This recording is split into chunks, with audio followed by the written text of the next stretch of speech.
नमस्कार, उत्तराखंड प्राइम देख रहे हैं आप। आपके साथ मैं हूं साक्षी।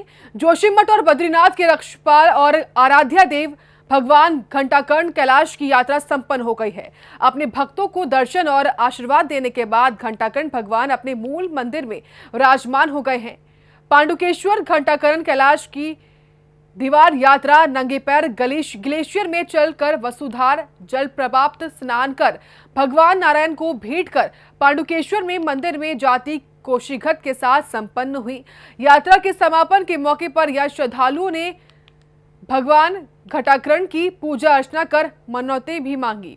कोविड संक्रमण के चलते इस साल ग्रामीणों की ओर से सादे समारोह में दीवार यात्रा का आयोजन किया गया। तो भगवान घंटाकर्ण कैलाश की यात्रा संपन्न हो चुकी है, जहां पर श्रद्धालुओं ने पूजा अर्चना करके मन्नतें भी मांगी हैं। तस्वीरें आपके सामने हैं जोशीमठ से, जहां पर श्रद्धालुओं ने पूजा अर्चना की है, अपनी मन्नतें भी मांगी हैं।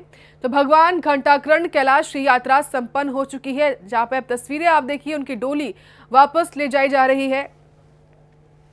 तो भगवान घंटाकर्ण कैलाश की यात्रा संपन्न हो चुकी है। तस्वीरें देखिए आप, जहां पर तमाम भक्त पहुंचे और श्रद्धालुओं ने पूजा अर्चना की और भगवान से अपनी मन्नतें भी मांगी।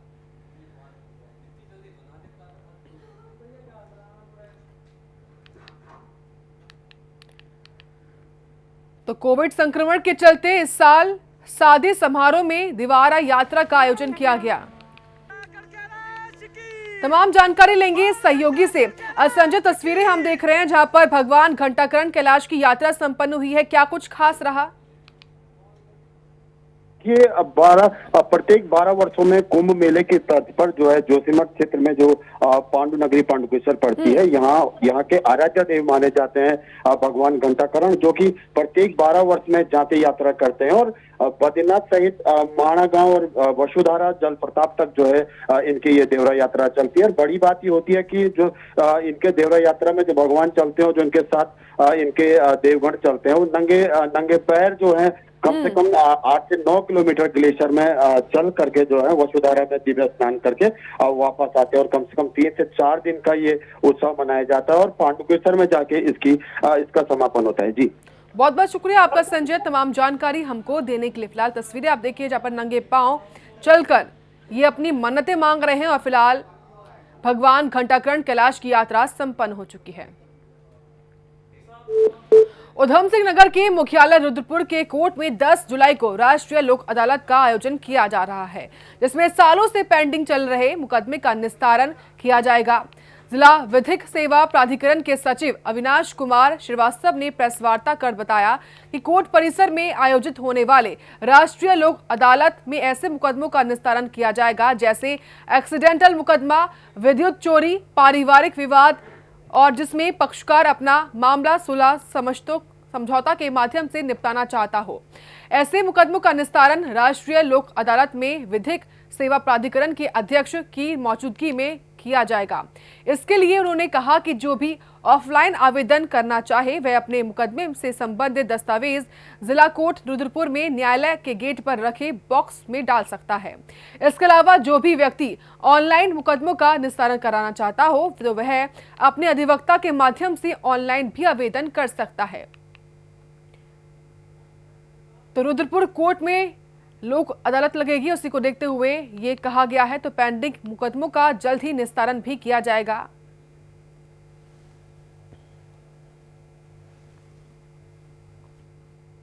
समझौते के आधार पर तय होने वाले मामले जैसे मोटर एक्सीडेंटल केस के मामले, धारा 138 एनआई एक्ट चेक से संबंधित मामले, पारिवारिक विवाद, इलेक्ट्रिसिटी के मामले जिनके 135 इलेक्ट्रिसिटी एक्ट में चालान होते हैं, उसके बाद वो चालान भर करके न्यायालय में अपना मुकदमा ख़त्म कराना चाहते हैं, तो ऐसे मामले, और क्रिमिनल कंपाउंडेबल ऑफेंस यानी ऐसे आपराधिक मामले जिनमें सुलह समझौते के आधार पर पक्षकार अपना मामला निस्तारित करा सकते हैं, उसके लिए विभिन्न पीठों के माध्यम से राष्ट्रीय लोक अदालत का आयोजन किया जा रहा है। वह बात अब लाल कुआं की। लाल कुआं में लोगों के बीपीएल राशन कार्ड नहीं बनने पर खाद्य एवं आपूर्ति निरीक्षक रवि सनवाल के समक्ष दर्जनों लोगों ने अपनी समस्याएं रखी। इस दौरान पूर्ति निरीक्षक रवि सनवाल ने कहा कि कोविड काल की वजह से पिछले 2 सालों से प्रयास किए जा रहे हैं और जो भी अपात्र लोग राष्ट्रीय खाद्य सुरक्षा योजना के तहत राशन कार्ड धारण किए हुए हैं उन्हें हटाकर पात्र लोगों के कार्ड जारी किए जा रहे हैं। साथ ही उन्होंने कहा कि राशन कार्ड बनाए जाने का लक्ष्य पूरा हो चुका है। ऐसे में डीएम के माध्यम से शासन मांग की है कि उनके क्षेत्र में कैंपिंग बढ़ाई जाए ताकि बचे हुए लोगों को भी योजनाओं का लाभ मिल सके।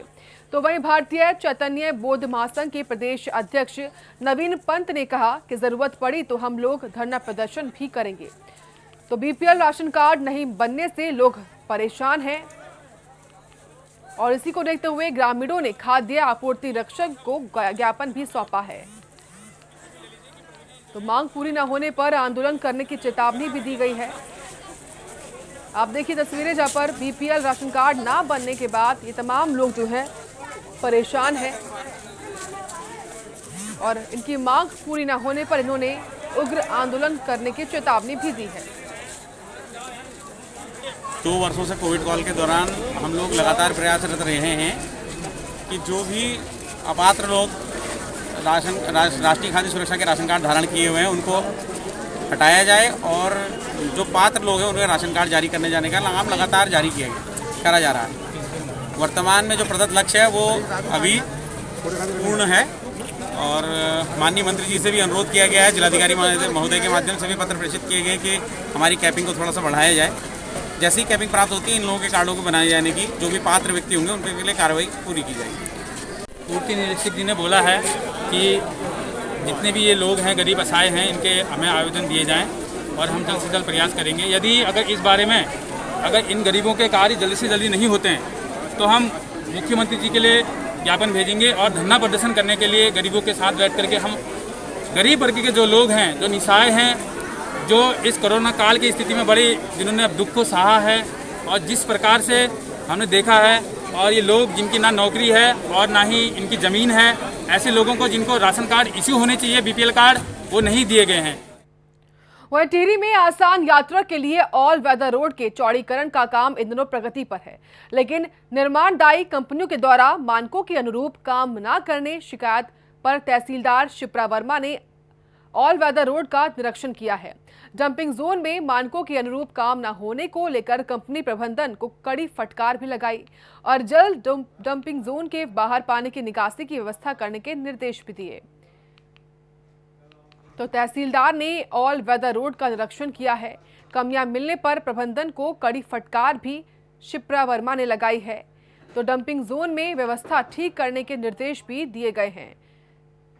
तस्वीरें आप देख पा रहे हैं जहां पर तहसीलदार द्वारा ऑल वेदर रोड का निरीक्षण किया गया। डंपिंग जोन व्यवस्थाएं वापस ठीक करने के निर्देश भी दिए गए हैं।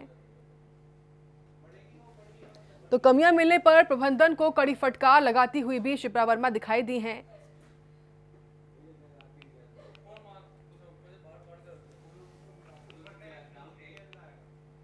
ऋषिकेश बद्रीनाथ राजमार्ग रुद्रप्रयाग और चमोली जिले की जनता के लिए परेशानी का सबब बन गया है। राजमार्ग पर जगह जगह बोल्डर और मलबा गिरने से रास्ता अवरुद्ध हो गया है। बार बार राजमार्ग बाधित होने के चलते रुद्रप्रयाग और चमोली दोनों जिलों में आवश्यक वस्तुओं की आपूर्ति भी समय पर नहीं हो पा रही है। इसके साथ ही राजमार्ग के कई जगहों पर लाखों की लागत से निर्मित पुस्ते भी ध्वस्त हो गए हैं। पहले ही बरसात में इन पुस्तों के ढह जाने से निर्माण कार्य की गुणवत्ता पर भी सवाल उठने शुरू हो गए हैं। श्रीनगर रुद्रप्रयाग के बीच स्वरूपगढ़, नरकोटा, खाखरा में राजमार्ग भूस्खलन जोन भी बन गया है। तो ऋषिकेश बद्रीनाथ राजमार्ग पर रास्ता बंद है, जिसके बाद तमाम लोगों को आने और जाने में दिक्कतों का सामना भी करना पड़ रहा है।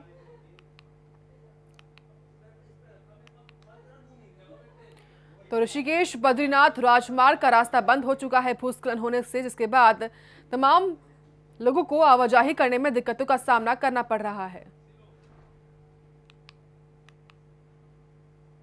जो एनएच के द्वारा जो काम किया जा रहा है रोड वाइडनिंग का, उस वजह से कई बार वहाँ पर बोल्डर्स आ जाते हैं और मार्ग बंद हो जाता है। तो जब भी मार्ग बंद होता है उस समय पर पुलिस के द्वारा तत्काल बैरियर लगाकर ट्रैफिक को डाइवर्ट किया जाता है ऑल्टरनेट रूट से, और जहाँ पर मलबा गिर रहा है उस जगह पर भी ड्यूटी लगाई जाती है जिससे किसी प्रकार की जनहानि ना हो। तो आगे भी इस प्रकार का कार्य किया जाता रहेगा, और जो जहाँ तक मार्ग संबंधी कार्य है वो NH के द्वारा किया जा रहा है, और जैसे भी उनके द्वारा कंप्लीट कर दिया जाएगा तो उस प्रकार से पर्यटकों को सुविधा नहीं होगी। वही बात अब टिहरी की, जहां पर जंगली मशरूम खाने से मां और बेटे की हालत कब बिगड़ गई है। दोनों को गंभीर अवस्था में जिला अस्पताल में भर्ती कराया गया है। दरअसल दोनों मां बेटी ने जंगल से घर आकर मशरूम की सब्जी बनाई और खा ली, जिसके बाद दोनों की ही तबीयत खराब होने लगी। गांव वालों ने मां बेटी को जिला अस्पताल में भर्ती कराया है। डॉक्टरों के अनुसार दोनों की हालत में धीरे धीरे सुधार हो रहा है। तो मशरूम खाने से मां बेटी की तबीयत बिगड़ गई, जिसके बाद दोनों ही लोगों को अस्पताल में भर्ती कराया गया है। फिलहाल दोनों की हालत बेहतर बताई जा रही है।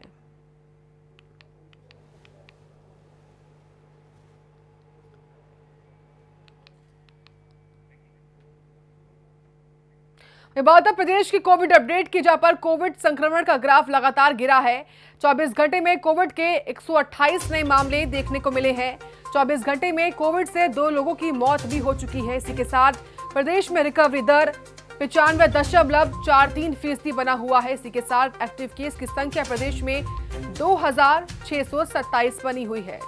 तो क्या कुछ अपडेट है कोविड का प्रदेश में, वो आपको बता रहे हैं। जहां पर प्रदेश में फिलहाल रिकवरी रेट 95.43% बना हुआ है। इसी के साथ एक्टिव केस कुल 2627 बने हुए हैं। लगातार संक्रमण का ग्राफ गिर रहा है, जहां पर 24 घंटे में कोविड के 128 नए मामले देखने को मिले हैं। इसी के साथ 2 मरीजों ने 24 घंटे में अपनी जान भी गंवा दी है, दम तोड़ दिया है इन्होंने। तो फिलहाल एक्टिव केस प्रदेश में कुल 2627 बने हुए हैं और लगातार संक्रमण का ग्राफ गिरता हुआ दिखाई दे रहा है। फिलहाल जो रिकवरी दर है वो भी बेहतर हो रहा है। 95% बना हुआ है रिकवरी दर। कोविड संक्रमण लगातार गिर रहा है। ये अपडेट हम आपको दे रहे हैं, जहां पर 128 नए मामले कोविड के प्रदेश में देखने को मिले हैं।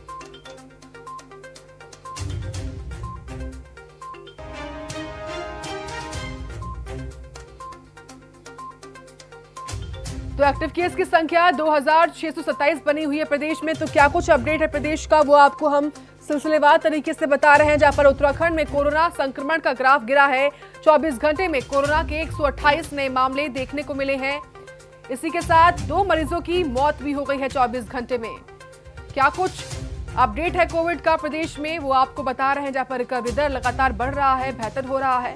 फिलहाल 95.43% रिकवरी दर बना हुआ है। उत्तराखंड में कोविड का संक्रमण का ग्राफ लगातार गिर रहा है। 24 घंटे में कोविड के 128 नए मामले देखने को मिले हैं।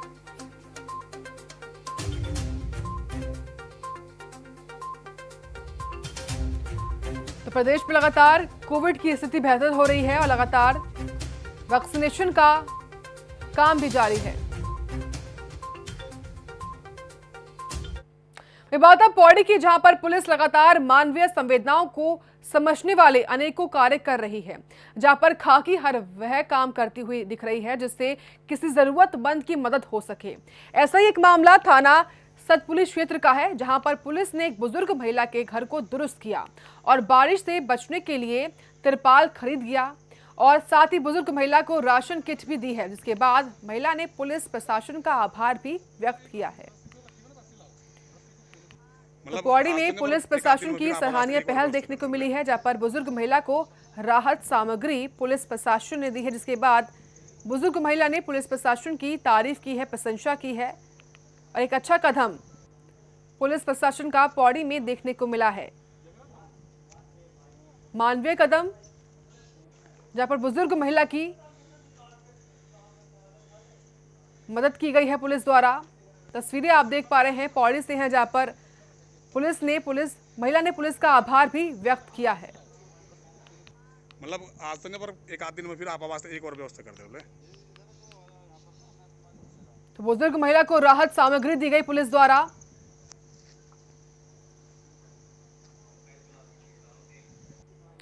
वही हरिद्वार में गुरुकुल कांगड़ी ने नशे के खिलाफ कार्यक्रम का आयोजन किया, जिसकी शुरुआत विधि विधान के साथ हो गई है, जो 15 दिनों तक चलेगा। कार्यक्रम में बतौर मुख्य अतिथि पहुंचे एसपी ट्रैफिक प्रदीप पाल ने संस्थान में पहुंचकर ऑनलाइन जुड़कर लोगों को नशे की छोड़ने के साथ साथ नशे में होने वाले नुकसान के बारे में भी जानकारी दी है। साथ ही उन्होंने कहा है कि युवाओं के कंधों पर देश का भविष्य है। ऐसे में युवाओं से अपील करता हूं कि वह नशे की गिरफ्त में ना आए। तो 15 दिनों तक ये नशा मुक्ति कार्यक्रम चलने वाला है, जिसका आयोजन किया गया है। तो एसपी ने लोगों से नशा छोड़ने की अपील भी की है। तो कार्यक्रम में एसपी ट्रैफिक प्रदीप पाल पहुंचे और उन्होंने पहुंचने के बाद तमाम लोगों से नशा छोड़ने की अपील भी की है। पखवाड़ा मनाया जा रहा है, नशा मुक्ति पखवाड़ा मनाया जा रहा है और इसी क्रम में आज गुरुकुल कांगड़ी से आमंत्रण था और मुझे बड़ी खुशी हुई कि आज के जो इस अभियान की जो शुरुआत हुई वो ईश्वर के सामने, अग्नि के सामने साक्षी, अग्नि को साक्षी रखते हुए हवन करके हुई है।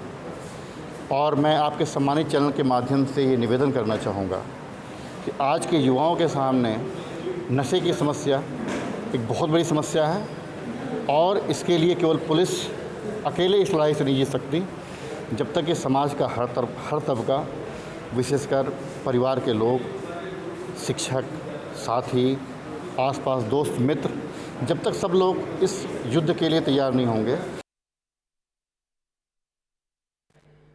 लेह लद्दाख में शहीद हुए किच्छा निवासी शहीद देव बहादुर के सम्मान में प्रदेश सरकार ने कई घोषणा की गई थी, लेकिन एक साल बीत जाने के बाद भी 1-2 घोषणाओं को छोड़कर बाकी की गई तमाम घोषणाएं अधूरी हैं, जिसको लेकर शहीद देव बहादुर के गांव के लोगों ने बीजेपी सरकार के खिलाफ जोरदार धरना प्रदर्शन किया है और तमाम घोषणाओं की मांगे पूरी करने को लेकर तहसील परिसर में धरने पर बैठ गए हैं और शहीद देव बहादुर के समर्थन में नारे लगाते हुए घोषणाओं को पूरा करने की मांग भी की गई है। तो शहीद के परिवार ने धरना प्रदर्शन किया है, जब परिवार ने घोषणाएं पूरी करने की मांग भी की गई है। शहीद देव बहादुर सिंह जी के पिताजी और उनकी माताजी हमारे साथ चाहते हैं कि जिस 24 साल के शहीद देव बहादुर जी ने देश के लिए अपने प्राणों की बलिदान दिया, ये देश उनका ऋणी है और क्षेत्र का नाम उन्होंने जिस तरह से हमारा गौरव बढ़ाया, तब उनके अंतिम संस्कार के समय क्षेत्र के 20,000 लोग उस अंतिम यात्रा में शामिल हुए थे। तब प्रदेश सरकार के मंत्री आदरणीय अरविंद पांडे जी, यशपाल आर्य जी और जिला प्रशासन के अधिकारियों के सामने उन्होंने घोषणा की थी कि शहीद परिवार को 12 लाख रुपए उत्तराखंड सरकार की ओर से, परिवार के एक व्यक्ति को सरकारी नौकरी और उनके नाम पर मिनी स्टेडियम का निर्माण किया जाएगा। लेकिन आज 18 जुलाई को 1 साल पूरा होने जा रहा है। हम तब से लेकर आज तक लगातार सरकार को जगाते आए हैं कि ये घोषणा पूरी करिए। बात अब काशीपुर की, जहां कोरोना के समय निर्धारित मूल्य से ज्यादा वसूली करने वाले अस्पताल के खिलाफ पुलिस ने एक्शन लिया है। इस मामले में पुलिस ने पीड़ित परिवार की शिकायत पर मुकदमा दर्ज किया है। साथ ही अस्पताल के खिलाफ कार्रवाई की बात भी कही जा रही है। पीड़ित का आरोप है कि कोरोना के समय इलाज के दौरान अस्पताल ने सरकार की तरफ से निर्धारित रकम से ज्यादा की वसूली की। वहीं इस मामले में शिकायत के बाद पुलिस और प्रशासन ने इस मामले की जांच की है, जिसमें पाया गया है कि अस्पताल ने निर्धारित मूल्य से अधिक पैसे वसूले हैं। वहीं पुलिस अब इस मामले में कार्रवाई कर रही है। तो अस्पताल के खिलाफ केस दर्ज किया गया है, जहां पर मनमानी वसूली का आरोप अस्पताल पर लगाया गया है। काल में काशीपुर क्षेत्र में और अन्य जगहों पे भी हॉस्पिटल द्वारा ज़्यादा पैसे लेने की शिकायतें हमेशा आई है और जब भी कोई शिकायतें आई है पुलिस ने उसमें कार्रवाई की है। अब लोग जो पुराने 1 महीना पहले उनसे ज़्यादा पेमेंट लिया गया था, उस समय गवर्नमेंट का एक क्लियरली नोटिफिकेशन था जिसके आधार पर एक सीलिंग दी हुई थी हॉस्पिटल्स को पेमेंट लेने के लिए। उससे ज़्यादा अगर कहीं पे पैसे लिए गए तो उसके आदेश, उसमें कानूनी कार्रवाई जरूरी थी। साथ ही कुछ अधिकारियों द्वारा तथा सरकार के मंत्रियों द्वारा भी हमें निर्देशित किया गया है कि वही मसूरी मॉल रोड में मास्क गारमेंट्स शॉप पर चोरों ने हाथ साफ किया है। बताया जा रहा है कि जब दुकानदार सुबह दुकान खोलने के लिए आया तो उसको दुकान के शटर का ताला टूटा हुआ मिला। बता दें कि चोरों ने दुकान के अंदर से लाखों के सामान पर अपना हाथ साफ कर लिया है। सूचना पर पहुंची पुलिस ने मुकदमा दर्ज कर लिया है और इस पूरे मामले में जांच पड़ताल करने में फिलहाल पुलिस जुटी हुई है। तो कपड़े की दुकान पर चोरी की गई है, लाखों रुपए उड़ाकर फिलहाल ये चोर मौके से भाग गए हैं। पुलिस लगातार इस पूरे मामले में जांच पड़ताल कर रही है।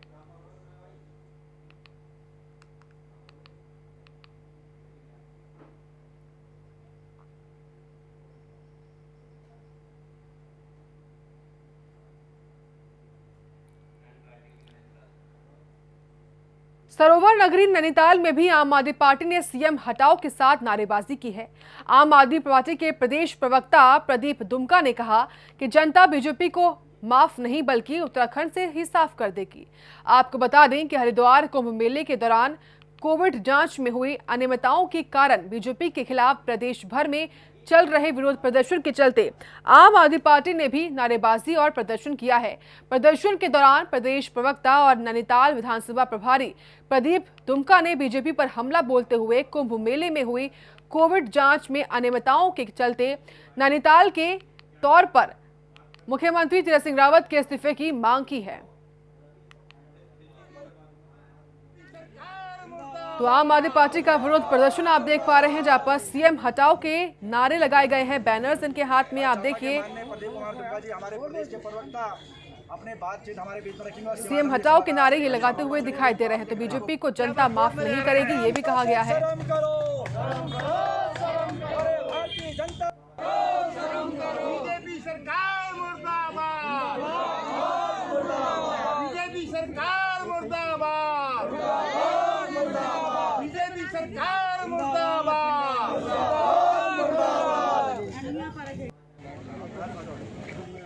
तो आम आदमी पार्टी का विरोध प्रदर्शन आप देख पा रहे हैं, जहां पर सीएम हटाओ के नारे लगा रहे हैं वो लोग।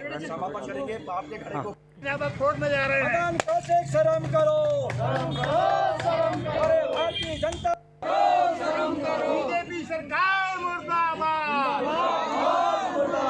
बीजेपी सरकार मुर्दाबाद, बीजेपी सरकार मुर्दाबाद।